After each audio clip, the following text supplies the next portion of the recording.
BookTube, it's Melissa. So welcome back to my channel. I wanted to do a video about Abigail Thomas. And for those of you who don't know or aren't familiar with Abigail Thomas's work, she is a novelist and a memoirist. And I think she's probably best known for her memoirs at this point. But she is one of those authors, and I think we probably all have them, who we have on our shelves and we keep telling ourselves that, we'll get to them someday, or we're saving them for some reason, for a special occasion or for a rainy day or for whatever. And I decided that this year, or I really want to prioritize reading those books. Like, there's a lot of titles, or like I said, authors who, I don't know, I've just been saving. And I think that enough time has gone by. I mean, the future is not promised, and it's not like I'm taking, what am I like thinking of taking these books with me when I die or something? And it's just, yeah. So anyway, so I decided that I wanted to read Abigail Thomas. I have had four of her books on my shelves for the longest time. I think I have some like weird hair going on. What the hell is up with this? Okay, I guess that's better. I don't know.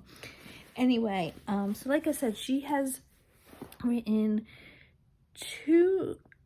I think at least one novel, and that is An Actual Life.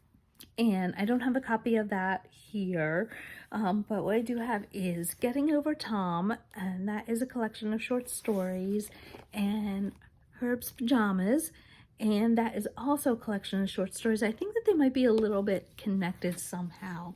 So those are two that I'm looking forward to reading. But what I have been reading are her memoirs. So her first memoir was A Three-Dog Life, and I have that on my Kindle, and I'm in the middle of that now, but I haven't read them chronologically. And one of the reasons why I wanted to do this was I just participated in a writing event with Abigail Thomas, and it was fantastic. And she's so great and warm and a bit self-deprecating too, which was refreshing in a way. It's really interesting, as someone who aspires to be more of a writer than I am, to hear someone of Abigail Thomas's caliber talk about her own insecurities. And like, she started a reading during this presentation with like, oh, this is so fucking boring. And and it's not. I mean, it's just the way that she writes is just phenomenal. Anyway, so A Three-Dog Life is about her life after her husband gets injured. He suffered a brain injury after running out into the street after their dog, when the dog got out of the house, and he spent many years in a rehab center. And so she talks about that, and about how, her life changed dramatically, as obviously it would when that happened. Her second memoir is Safekeeping, Some True Stories from a Life. She talked in our discussion about how every publisher rejected this until one came along, and this is a great memoir. Her style is like very short passages, and they're not in chronological order, and I don't think that you have to read these in chronological order, but to understand a little bit about her life and what has happened to her. She's had an extraordinary life. So I've been reading Safekeeping. I read Safekeeping I guess about like 2 or 3 weeks ago, and really liked that. And then I also read What Comes Next and How to Like It. And again, similar to Safekeeping, this is one I actually listened to on audio. Did I listen to this one on audio or Safekeeping? I think I listened to this one on audio. Yeah. So I listened to the majority of this on audio. It's only about like 4 hours long or so. And again, it is like what comes next after suffering the tragedies that she's had. So this is it's about friendship. It's about like how friendship can endure a kind of a break or a little bit of some trauma that happens.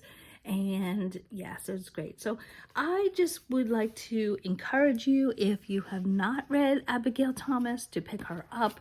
Or if these are not really something for you, then maybe go to your shelves or your TBR and identify a writer or a book that you've had for a while, and like, oh, I really should make the time to read that someday, or I should, whatever, because, our books are there for us to read. And I know that we can all get so caught up in, adding books to our TBR, but I just want to, for myself, just prioritize some of the books that I've had lingering for a while that are my really want to read someday books.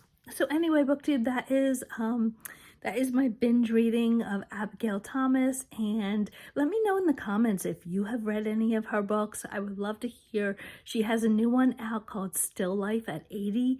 She is 80 years old now, and she is just as much of a firecracker as ever. And I just adore her. And I'm really glad that I finally picked her up.